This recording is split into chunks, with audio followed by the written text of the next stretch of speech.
ರಾಜ್ಯದಲ್ಲಿ ವಿಧಾನಸಭಾ ಚುನಾವಣೆಗಳಿಗಿನ್ನೂ 2.5 ವರ್ಷ ಟೈಮ್ ಇದೆ. ಅದರ ಮಧ್ಯೆನೇ ಬಿಜೆಪಿ ಜೆಡಿಎಸ್ ಮೈತ್ರಿಯಲ್ಲಿ ಎಷ್ಟೊಂದು ಗೊಂದಲ. ಮಾಜಿ ಪ್ರಧಾನಿ ದೇವೇಗೌಡರು ಸ್ಥಳೀಯ ಸಂಸ್ಥೆ ಚುನಾವಣೆಗಳಲ್ಲಿ ಮೈತ್ರಿ ಇಲ್ಲ ಅಂತ ಹೇಳಿದಾಗಿನಿಂದ ಒಂದು ರೀತಿ ಹೇಳಿಕೊಳ್ಳಲಾಗದ ತಾಳಿಕೊಳ್ಳಲಾಗದ ತಳಮಳದ ವಾತಾವರಣ ಮೈತ್ರಿಯಲ್ಲಿದೆ.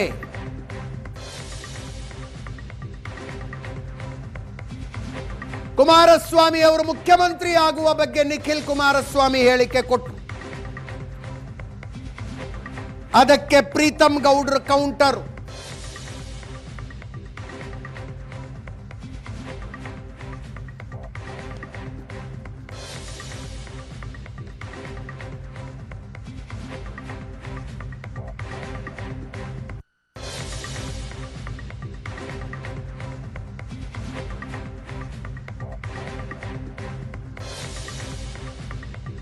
ನಿಖಿಲ್ ಕುಮಾರಸ್ವಾಮಿ ಮಾತಿಗೆ ಪ್ರೀತಮ್ ಗೌಡ್ರು ಟಕ್ಕರ್ ಕೊಟ್ರು.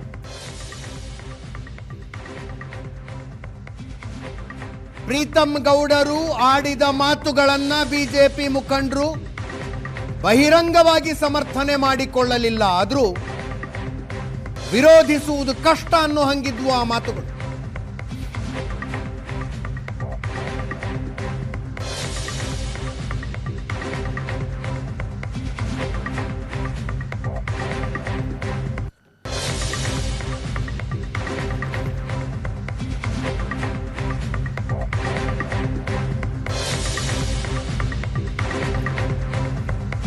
ಕುಮಾರಸ್ವಾಮಿ ಅವರಿಗೆ ಮತ್ತೊಂದು ಅವಕಾಶ ಕೊಡಿ ಅಂತ ಕೇಳಿದ್ರು ನಿಖಿಲ್.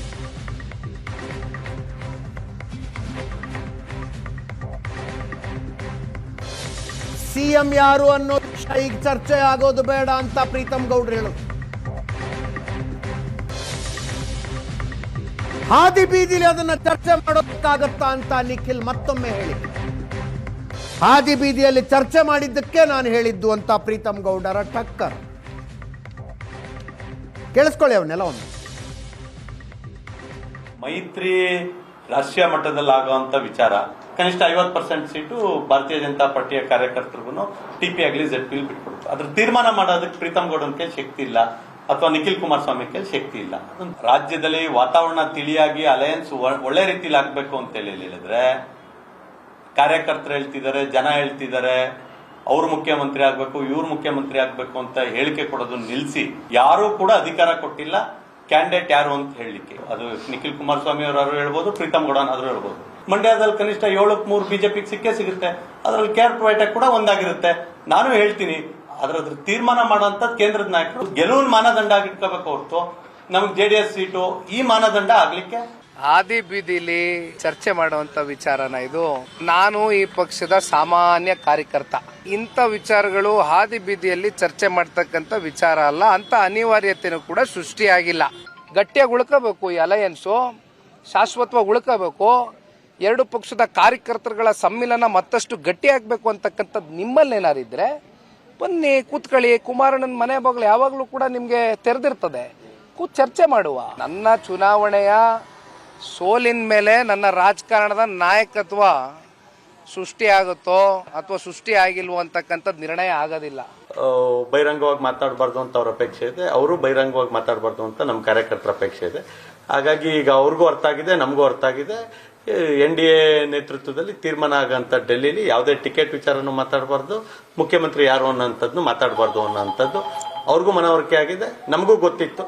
ಹಂಗಾಗಿ ಹಾದಿ ಬೀದಿಲಿ ಯಾರು ಹೇಳ್ತಿದ್ರು ಅವ್ರು ಇನ್ನು ಹೇಳ್ದೆ ಹೋದ್ರೆ ಸಮಸ್ಯೆ ಬಗೆಹರಿತ್ತು. ಹಂಗಾಗಿ ಪ್ರೀತಮ್ ವೈಲೆಂಟು ಇಲ್ಲ, ಸೈಲೆಂಟು ಇಲ್ಲ. ಟಾಸ್ಕ್ ಮಾಸ್ಟರ್, ಆ ಟಾಸ್ಕ್ ಕಂಪ್ಲೀಟ್ ಮಾಡಿದ್ದೀನಿ, ನನ್ನ ಕೆಲಸ ಮುಗಿದಿದೆ. ಹಂಗಾಗಿ ನಾನು ಇನ್ ಸೈಲೆಂಟು. ಹಳೆ ಮೈಸೂರು ಭಾಗದಲ್ಲಿ ಮೈತ್ರಿಯ ತಳಮಳ ಇದು.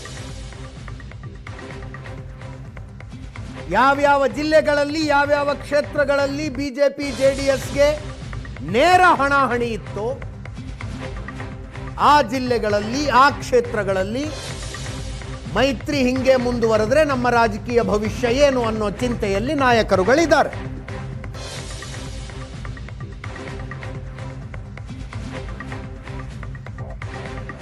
ಅದಕ್ಕಾಗಿ ಈ ವಾಕ್ಸಮರಗಳು.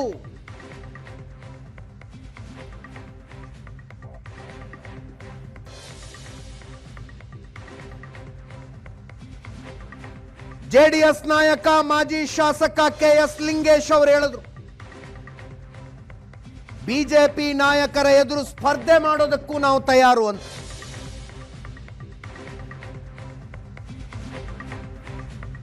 ಲೋಕಸಭಾ ಚುನಾವಣೆಗಳಲ್ಲಿ ಪ್ರೀತಂ ಗೌಡ ಜೆಡಿಎಸ್ಗೆ ಸಹಾಯ ಮಾಡಿಲ್ಲ.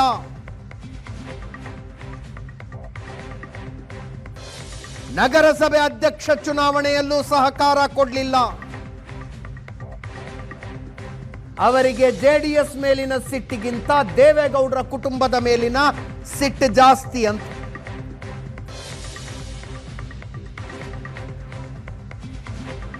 ಪ್ರೀತಂ ಗೌಡರ ವಿರುದ್ಧ ಕೆಎಸ್ ಲಿಂಗೇಶ್ ಅವರು ಮಾತಾಡಿ, ಇನ್ನೊಂದು ಕಡೆ ನಾರಾಯಣಗೌಡರು ಮಾಜಿ ಸಚಿವರು ಜೆಡಿಎಸ್ ಜೊತೆಗೆ ಮೈತ್ರಿ ಬೇಡ ಅಂತ ಪ್ರೀತಂ ಗೌಡರು ಮೊದಲು ಹೇಳಿದ್ದಲ್ಲ, ದೇವೇಗೌಡರು ಹೇಳಿದ್ರು.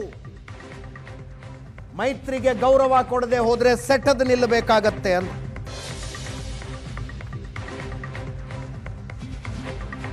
ಕೆಎಸ್ ಲಿಂಗೇಶ್ ಮತ್ತು ನಾರಾಯಣಗೌಡರ ಹೇಳಿಕೆಗಳು ಕೇಳಿಸ್ಕೊಳ್ಳಿ. ಬಿಜೆಪಿ ಪ್ರಧಾನ ಕಾರ್ಯದರ್ಶಿಗಳಾದಂತಹ ಪ್ರೀತಂ ಗೌಡರು ಸ್ಥಳೀಯ ಸಂಘ ಸಂಸ್ಥೆಗಳ ಮೈತ್ರಿ ಬಗ್ಗೆ ಅಪಸ್ವರ ನುಡಿದಿದ್ದಾರೆ. ಮೈತ್ರಿಯನ್ನು ನಾವಾಗೆ ಕೇಳ್ಕೊಂಡು ಮಾಡಿರ್ತಕ್ಕಂಥದ್ದಲ್ಲ. ಎಂಪಿ ಎಲೆಕ್ಷನ್ ನಲ್ಲಿ ಹೊಂದಾಣಿಕೆ ಮಾಡ್ಕೊಂಡು ದೊಡ್ಡ ಮಟ್ಟದಲ್ಲಿ ಕೆಳ ಹಂತದಲ್ಲಿ ಯಾವುದೇ ಒಂದು ಪೂರ್ವಭಾವಿ ಸಿದ್ಧತೆ ನಡೆದಿರ್ಲಿಲ್ಲ, ಮತ್ತೊಂದಾಗಿರ್ಲಿಲ್ಲ.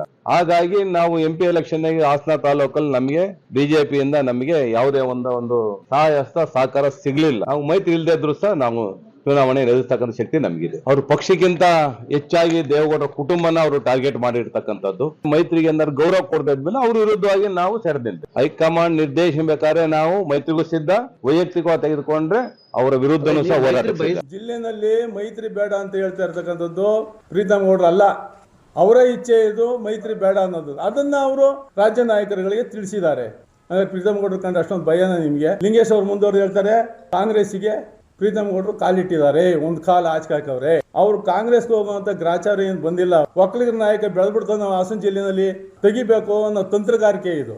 ಈ ತಂತ್ರಗಾರಿಕೆ ಅನ್ನೋದು ನಮಗೆ ಗೊತ್ತಾಗ್ತದೆ. ಇದೇ ತಂತ್ರಗಾರಿಕೆ ಮಾಡಿ ಚನ್ನಪಟ್ಟಣದಲ್ಲಿ ಯೋಗೇಶ್ವರನ ಕಳಿಸಿದ್ರು. ಹಾಸನ ವಿಧಾನಸಭಾ ಕ್ಷೇತ್ರಕ್ಕೆ ಬಿಜೆಪಿಯಿಂದ ಪ್ರೀತಂ ಗೌಡ್ರೇ ಅಭ್ಯರ್ಥಿ.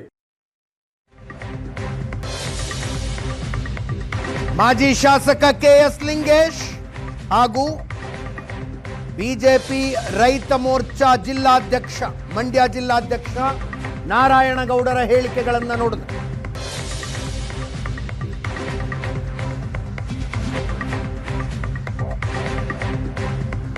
ಇಂಥ ಬೆಳವಣಿಗೆಗಳು ದೆಹಲಿಗೆ ಒಳ್ಳೆ ಸಂದೇಶ ಕಳಿಸೋದಿಲ್ಲ.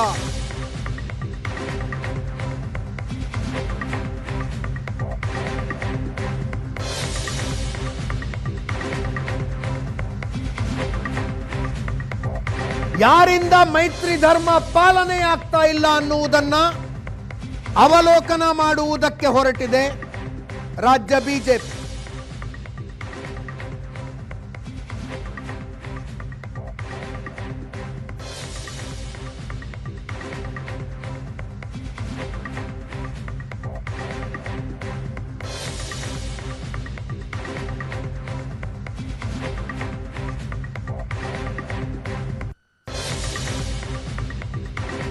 ಪ್ರೀತಂ ಗೌಡ ನಾರಾಯಣಗೌಡರಿಂದ ಮಾಹಿತಿ ಪಡೆದಿದ್ದಾರೆ.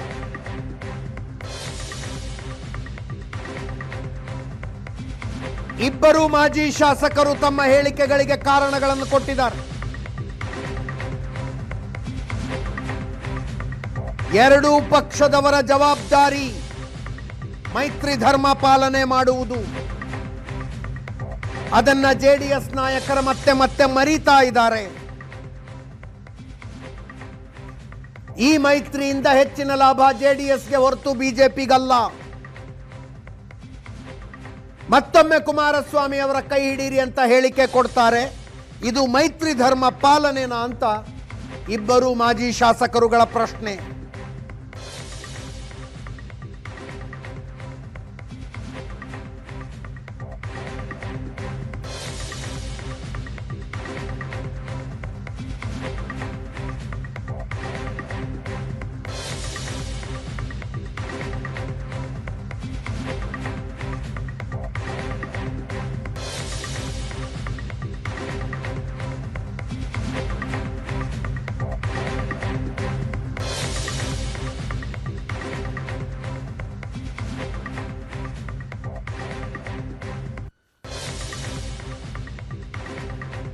ಕಳೆದ ಲೋಕಸಭಾ ಚುನಾವಣೆಗೆ ಏರ್ಪಟ್ಟ ಮೈತ್ರಿ ಅನಿವಾರ್ಯತೆ ಬಂದಿತ್ತು. ಅದರ ಫಲಿತಾಂಶವನ್ನು ನೋಡ್ತಾ ಇದ್ದೀವಿ.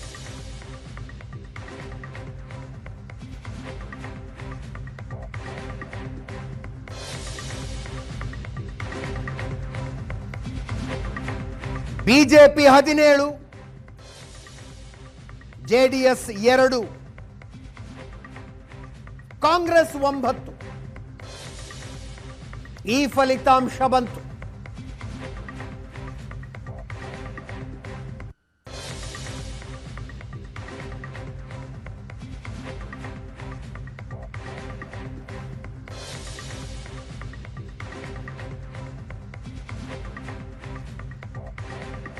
ವಿಧಾನಸಭಾ ಚುನಾವಣೆಗಳಿಗಿನ್ನೂ 2.5 ವರ್ಷ ಸಮಯ ಇದೆ.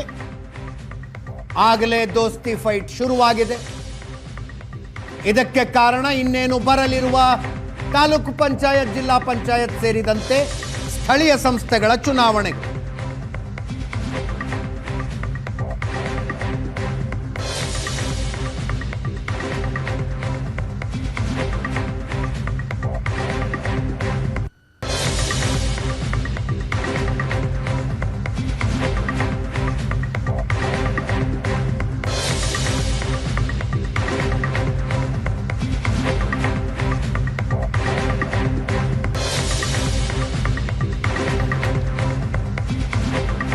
ಚಲುವಾದಿ ನಾರಾಯಣಸ್ವಾಮಿ ಅವರು ಹೇಳಿದ್ರು, 113 ಸೀಟ್ ಯಾರು ಗೆಲ್ತಾರೋ ಅವ್ರ ಕಡೆಯವರು ಸಿಎಂ ಆಗ್ತಾರೆ.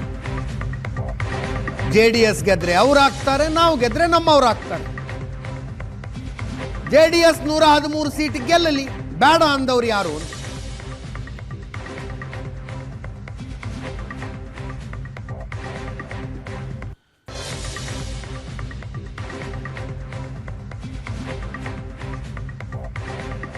ಕೇಂದ್ರ ಸಚಿವ ಕುಮಾರಸ್ವಾಮಿ ಅವರು ಮಾತಾಡಿದ್ರು, ಅತ್ಯಂತ ಭ್ರಷ್ಟ ಸರ್ಕಾರ ಇದೆ ಕರ್ನಾಟಕದಲ್ಲಿ, ಅದನ್ನು ತೆಗೆಯಬೇಕು ಅನ್ನೋದು ನನ್ನ ಅಜೆಂಡಾ. ಮುಖ್ಯಮಂತ್ರಿ ಯಾರಾಗ್ತಾರೆ ಅನ್ನೋದು ಈಗಿನ ಚರ್ಚೆಯಲ್ಲ. ಕೂಸುಟ್ಟೋದಕ್ಕಿಂತ ಮುಂಚೆ ಕುಲಾಯಿ ಹೊಲಿಸಿದ್ರಂತೆ, ಹಂಗಾಗಬಾರದು ಅಂತ.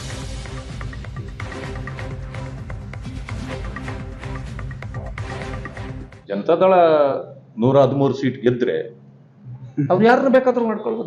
ನಮ್ದೇನು ಅಭ್ಯಂತರ ಇಲ್ಲ. ಅಲ್ಲ, ಅವ್ರು ಯಾವ ಅರ್ಥದಲ್ಲಿ ಹೇಳಿದಾರೆ ನನಗೆ ಗೊತ್ತಿಲ್ಲ.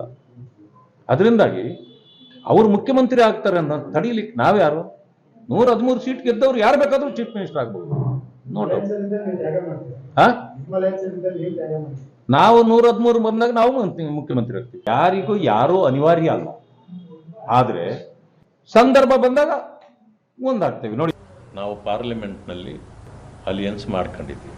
ಈ ಮೈತ್ರಿ ಕೇಂದ್ರದ ನಾಯಕರು ನಿರ್ಧಾರ ಮಾಡ್ತಾರೆ. ಜನತಾದಳ ನಮ್ಮನ್ನಾಗಲಿ ನಾವು ಅವರನ್ನಾಗಲಿ ಯಾವುದೇ ರೀತಿಯಲ್ಲಿ ನಾವು ಮಾತಾಡ್ತಕ್ಕಂಥದ್ದು ಇದು ಸೂಕ್ತ ಅಲ್ಲ. ನಾವು ಅವರನ್ನೆಷ್ಟು ಗೌರವಿಸ್ತೇವೋ ಅವರು ನಮ್ಮನ್ನು ಅಷ್ಟೇ ಗೌರವಿಸಬೇಕು, ನಾವು ಅವರನ್ನು ಗೌರವಿಸಬೇಕು. ಟಿಕೆಟ್ ಕೊಡೋರು ಲೋಕಲಲ್ಲಿ ಯಾರೂ ಇಲ್ಲ. ಭಾರತೀಯ ಜನತಾ ಪಕ್ಷದ ಎಲ್ಲ ತೀರ್ಮಾನಗಳು ಮೇಲ್ಮಟ್ಟದಲ್ಲಿ ನಡೀತವೆ.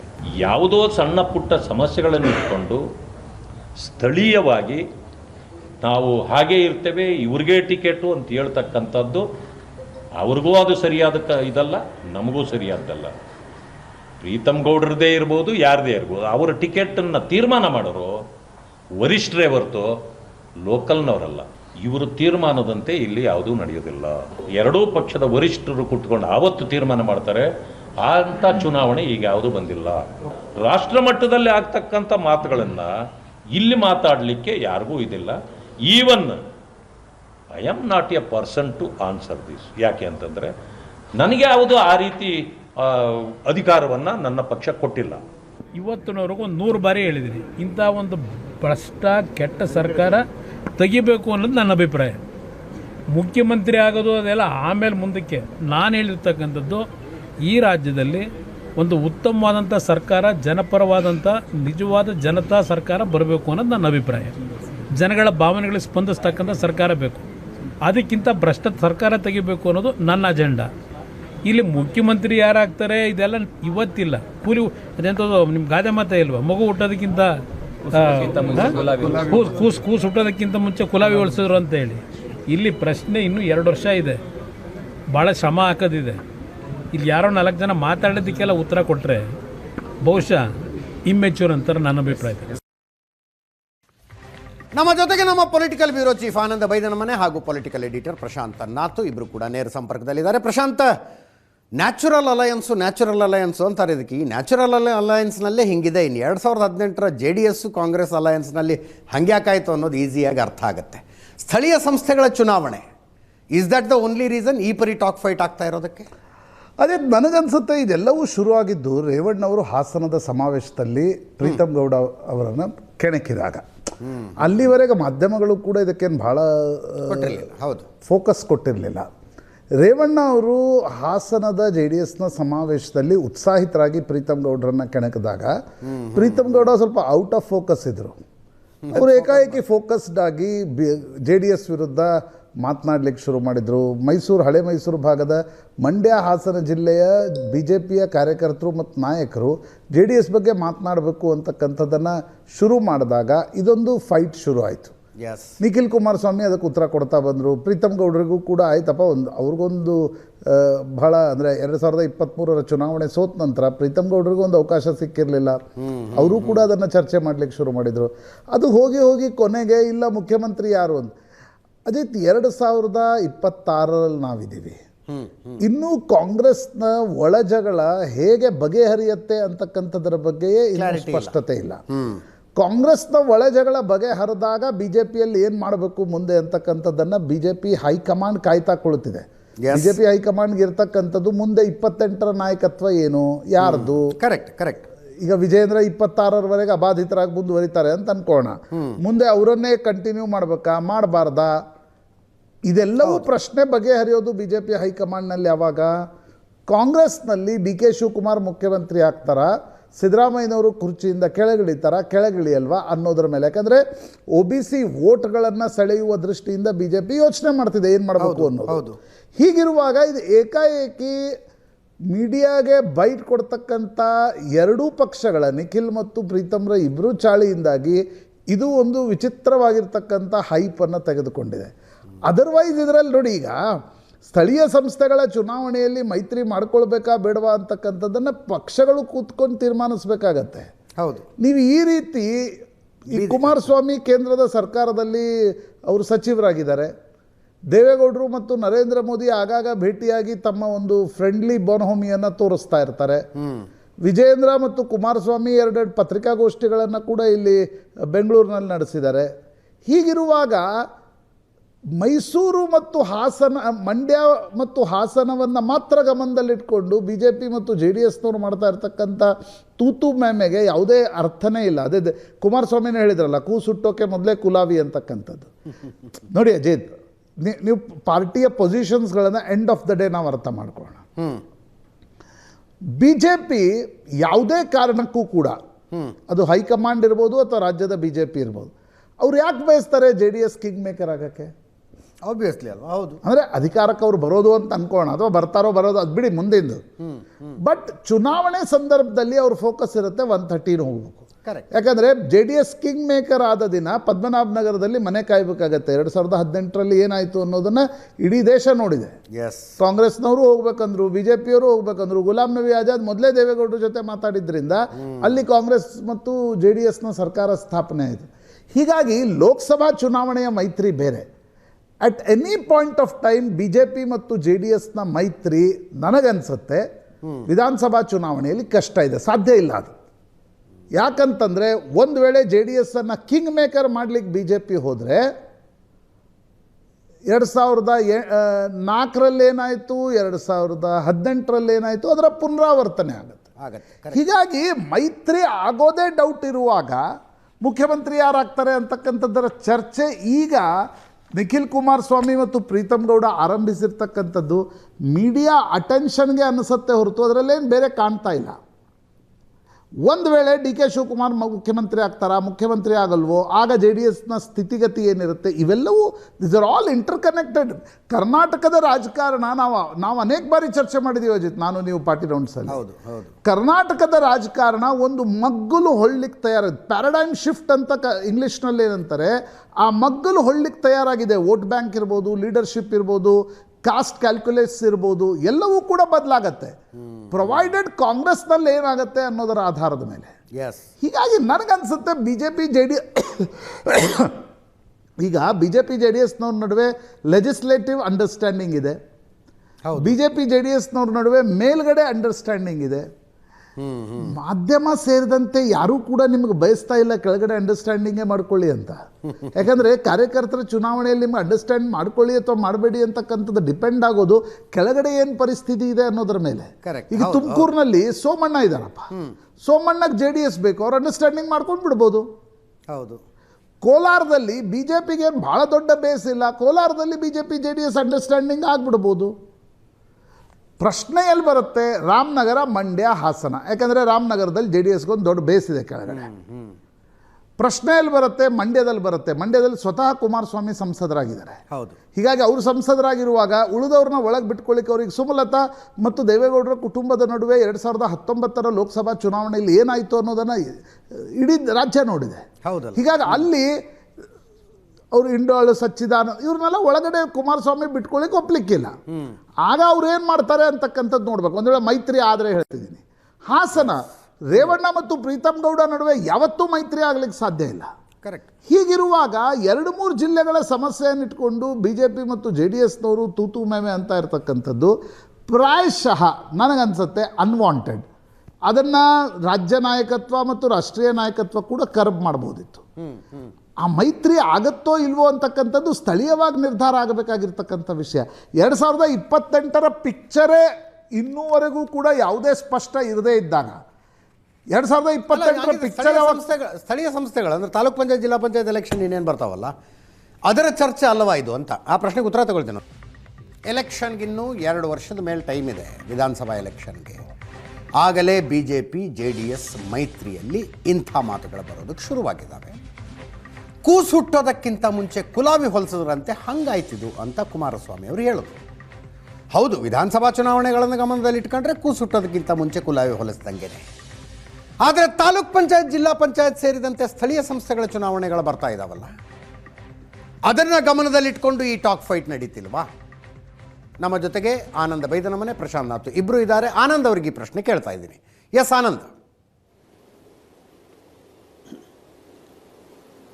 ಎಸ್ ಅಜಿತ್, ಈಗ ಮೈತ್ರಿಯ ನಾಯಕರ ಮಧ್ಯೆ ಒಂದಷ್ಟು ಭಿನ್ನಾಭಿಪ್ರಾಯ, ಒಂದು ರೀತಿ ಸಂಶಯ, ಅನುಮಾನಗಳು ಬರಲಿಕ್ಕೆ ಕಾರಣ ಅಂತಂದರೆ, ಯಾರು ಬಹಿರಂಗವಾಗಿ ಕೆಲವೊಂದಷ್ಟು ಹೇಳಿಕೆಗಳನ್ನು ಕೊಟ್ಟಿದ್ದಾರೋ ಅವರಿಗೆ ತಮ್ಮ ಕ್ಷೇತ್ರದ ಹುಡುಕಾಟ ಭಾಳ ಸ್ಪಷ್ಟ ಆಗಬೇಕಾಗಿದೆ. ಅಂದರೆ ನಮ್ಮ ಮುಂದಿನ ಭವಿಷ್ಯ ಏನು ಅಂತಕ್ಕಂಥದ್ದು ಭಾಳ ಕ್ಲಾರಿಟಿ ಆಗಬೇಕಾಗಿದೆ. ಭಾಳ ಮುಖ್ಯವಾಗಿ ಪ್ರೀತಮ್ ಗೌಡರಿಗೆ ಹಾಸನದಲ್ಲಿ ಒಂದೇನಾದರೂ ಕೂಡ ಮೈತ್ರಿ ಆದರೆ ಆಲ್ರೆಡಿ ಇರ್ತಕ್ಕಂಥ JDS MLA ಬಿಟ್ಟು ನನಗೆ ಸೀಟ್ ಕೊಡ್ತಾರಾ?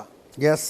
ಸಹಜವಾಗಿ KR ಪೇಟೆಯಲ್ಲೂ ಕೂಡ ನಾರಾಯಣ ಗೌಡರಿಗೆ ಹಾಲಿ ಇರ್ತಕ್ಕಂಥ MLA ಬಿಟ್ಟು ನನಗೆ ಟಿಕೆಟ್ ಕೊಡ್ತಾರಂತಕ್ಕಂಥ ಸಹಜವಾಗಿರುವಂಥ ಅವ್ರಿಗೆ ಒಂದು ಸಂಶಯ ಇದೆ. ಮತ್ತು ಸಹಜವಾಗಿ ತಮ್ಮ ರಾಜಕೀಯ ಭವಿಷ್ಯವನ್ನ ಸ್ಪಷ್ಟಪಡಿಸಬೇಕಾಗಿರ್ತಕ್ಕಂಥ ಹಿನ್ನೆಲೆಯಲ್ಲಿ ಒಂದು ಗಟ್ಟಿ ಧ್ವನಿಯಲ್ಲಿ ಮಾತಾಡೋದ್ರ ಮೂಲಕ ಒಂದು ಸ್ಪಷ್ಟತೆಯನ್ನು ಪಡ್ಕೊಳ್ತಕ್ಕಂಥ ಪ್ರಯತ್ನವನ್ನು ಇವರು ಮಾಡ್ತಾ ಇದ್ದಾರೆ. ಇನ್ನೊಂದು ಬಹಳ ಪ್ರಮುಖವಾಗಿ ಮೇಲ್ಮಟ್ಟದಲ್ಲಿ ಮೈತ್ರಿ ನಾಯಕರೆಲ್ಲರೂ ಕೂಡ ಎಲ್ಲರೂ ಜೊತೆಗಿದ್ದಾರೆ ಅಂತಕ್ಕಂಥ ವಾತಾವರಣ ಇದ್ರೂ ಕೂಡ ಕೆಳ ಹಂತದಲ್ಲಿ ಇನ್ನೂ ಕೂಡ ಎಲ್ಲವೂ ಕೂಡ ಸರಿಯಾಗಿಲ್ಲ. ಉದಾಹರಣೆಗೆ ಮೈತ್ರಿ ಮಾಡ್ಕೊಂಡಾಗಿದ್ದಂಥ ಒಂದು ಸಂಭ್ರಮ, ಜೊತೆಗೆ ಹೋಗ್ತೇವೆ ಅಂತಕ್ಕಂಥ ಹೇಳಿಕೆಯನ್ನು ಕೊಟ್ಟಿರ್ತಕ್ಕಂಥ ನಾಯಕರೆಲ್ಲರೂ ಕೂಡ ಮೈತ್ರಿ ಆದ ನಂತರದಲ್ಲಿ ಇತ್ತೀಚಿನ ದಿನಗಳಲ್ಲಿ ಜೊತೆಗೆ ಹೋಗ್ತಕ್ಕಂಥ ಯಾವುದೇ ಒಂದು ಪ್ರಾಮಾಣಿಕ ಪ್ರಯತ್ನಗಳನ್ನು ಮಾಡ್ತಾ ಇಲ್ಲ. ಕೇಂದ್ರದಲ್ಲಿ ಸಚಿವರಾಗಿರ್ತಕ್ಕಂಥ ಕುಮಾರಸ್ವಾಮಿ ಅವರು ಕೂಡ ಮಂಡ್ಯ ಜಿಲ್ಲೆಯಲ್ಲಿ BJP ನಾಯಕರನ್ನ ಒಟ್ಟಿಗೆ ತೆಗೆದುಕೊಂಡು ಹೋಗ್ತಕ್ಕಂಥ ಪ್ರಯತ್ನವನ್ನು ಕೂಡ ಮಾಡ್ತಾ ಇಲ್ಲ. ಅದು ಕೇಂದ್ರ ಸರ್ಕಾರದ ಪ್ರೋಗ್ರಾಮ್ ಆಗಿರ್ಬೋದು ಅಥವಾ ಇನ್ನಿತರ ಬೇರೆ ಯಾವುದೇ ಕಾರ್ಯಕ್ರಮಗಳಲ್ಲೂ ಕೂಡ ಅಥವಾ ರಾಜ್ಯ ಸರ್ಕಾರದ ಹೋರಾಟ ರೂಪಿಸುವಂಥ ಸಂದರ್ಭದಲ್ಲೂ ಕೂಡ ಮಂಡ್ಯದ ನಾಯಕರ ಜೊತೆಗೆ ತೆಗೆದುಕೊಂಡು ಹೋಗ್ತಕ್ಕಂಥ ಪ್ರಯತ್ನವನ್ನು ಮಾಡ್ತಾ ಇಲ್ಲ ಅಂತಕ್ಕಂಥ ಮಾತುಗಳು ಕೂಡ ಕೇಳಿ ಬಂದಿದೆ. ಇನ್ನೊಂದು ಕಡೆ ಹಾಸನದಲ್ಲೂ ಕೂಡ ಎಲ್ಲೋ ಒಂದು ಕಡೆ BJPಯ ಮಾಜಿ ಶಾಸಕರನ್ನ ಕೆಡತಕ್ಕಂಥ ಪ್ರಯತ್ನವನ್ನ ಬೇರೆ ಬೇರೆ ಹಂತಗಳಲ್ಲಿ ಅಡ್ಡಿಪಡಿಸ್ತಕ್ಕಂಥ ಪ್ರಯತ್ನವನ್ನು ಮಾಡ್ತಾ ಇರುವಂಥದ್ದೇ ಈ ಒಂದು ದೊಡ್ಡ ಮಟ್ಟದ ಸಂಘರ್ಷಕ್ಕೆ ಕಾರಣವಾಗಿರ್ತಕ್ಕಂಥದ್ದು. ಮತ್ತು ಇನ್ನೊಂದು ಬಹಳ ಪ್ರಮುಖವಾಗಿ ಈ BJPಯ ಮಾಜಿ ಶಾಸಕರುಗಳು ಪ್ರಸ್ತಾಪ ಮಾಡ್ತಾ ಇರೋ ಹಾಗೆ ರಾಜ್ಯದ ಬೇರೆ ಬೇರೆ ಭಾಗ, ಅದ್ರ ಮುಖ್ಯವಾಗಿ ಹಳೆ ಮೈಸೂರು ಭಾಗದಲ್ಲಿ JDS ನಾಯಕರು ಹೇಳ್ತಾ ಇರತಕ್ಕಂಥದ್ದು ಮುಂದಿನ ಬಾರಿ ಕುಮಾರಸ್ವಾಮಿ ಅವರಿಗೆ ಮತ್ತೊಂದು ಅವಕಾಶ ಕೊಡಿ ಅಂತಕ್ಕಂಥದ್ದು. ಇದು ಮೈತ್ರಿ ಧರ್ಮ ಪಾಲನೆ ಅಲ್ಲ ಅಂತಕ್ಕಂಥದ್ದು ಈ ಒಂದು BJP ನಾಯಕರ ಒಟ್ಟಾರೆ ಅಭಿಪ್ರಾಯ.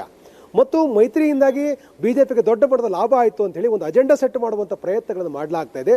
ಅದು ಸುಳ್ಳು ಅಂತಕ್ಕಂಥದ್ದು ಬಿಜೆಪಿ ನಾಯಕರ ಅಭಿಪ್ರಾಯ. ಯಾಕೆಂತಂದ್ರೆ ಈ ಮೈತ್ರಿ ಮಾಡಿಕೊಳ್ಳಲು ಮುಂಚಿತವಾಗಿ ಲೋಕಸಭಾ ಚುನಾವಣೆಯಲ್ಲಿ ಚಿತ್ರದುರ್ಗದಲ್ಲಿ ಬಿಜೆಪಿ ಸಂಸದರಿದ್ದರು, ಕೋಲಾರದಲ್ಲಿ ಸಹ ಬಿಜೆಪಿ ಸಂಸದರಿದ್ದರು, ಚಿಕ್ಕಬಳ್ಳಾಪುರದಲ್ಲಿದ್ದರು, ಚಾಮರಾಜನಗರದಲ್ಲಿ ಶ್ರೀನಿವಾಸ್ ಪ್ರಸಾದ್ ಅವರಿದ್ದರು, ಮೈಸೂರಲ್ಲಿ ಗೆಲುವನ್ನು ಸಾಧಿಸಿದ್ರು, ತುಮಕೂರಲ್ಲಿ ದೊಡ್ಡ ಮಟ್ಟ ಸಂಘಟನೆ ಇತ್ತು, ಮಂಡ್ಯದಲ್ಲಿ JDS ವಿರೋಧಿಸಿದಂಥ ಸುಮಲತಾ ಕೂಡ ಇದ್ದರು. ಹಾಗಾಗಿ ಎಲ್ಲೋ ಒಂದು ಕಡೆ ಮೈತ್ರಿಯಿಂದಾಗಿ ದೊಡ್ಡ ಲಾಭ ಬಿಜೆಪಿಗೆ ಆಯಿತು ಅಂತೇಳಿ ಅಜೆಂಡಾ ಸೆಟ್ ಮಾಡೋದು ಸರಿಯಲ್ಲ. ಬದಲಾಗಿ ಬಿಜೆಪಿಗೆ ತಂದೆ ಆಗಿರ್ತಕ್ಕಂಥ ವೋಟ್ ಬ್ಯಾಂಕ್ ಇದೆ ಅಂತಕ್ಕಂಥ ಒಂದು ಪ್ರತಿಪಾದನೆ ಇವರು ಮಾಡ್ತಾ ಇದ್ದಾರೆ.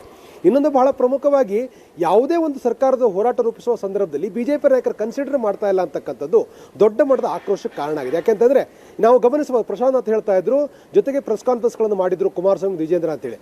ಎಲ್ಲ ಸಂದರ್ಭಗಳಲ್ಲೂ ಅಂದರೆ ಯಾವುದೇ ಹೋಟೆಲ್ ನಡೆದಿರ್ತಕ್ಕಂಥ ಸಮನ್ವಯ ಎರಡೂ ಪಕ್ಷದ ನಾಯಕರ ಸಭೆ ಇರ್ಬೋದು, ಪ್ರೆಸ್ ಕಾನ್ಫರೆನ್ಸ್ ಇರ್ಬೋದು, ಎಲ್ಲ ಹಂತದಲ್ಲೂ ಕೂಡ ವಿಜೇಂದ್ರ ಕಾಲ್ ಮಾಡಿ ಕುಮಾರಸ್ವಾಮಿಯನ್ನು ಕರೆದು ಸಭೆ ಮಾಡಿರ್ತಕ್ಕಂಥದ್ದು, ಪ್ರೆಸ್ ಕಾನ್ಫರೆನ್ಸ್ ಮಾಡಿರ್ತಕ್ಕಂಥದ್ದು.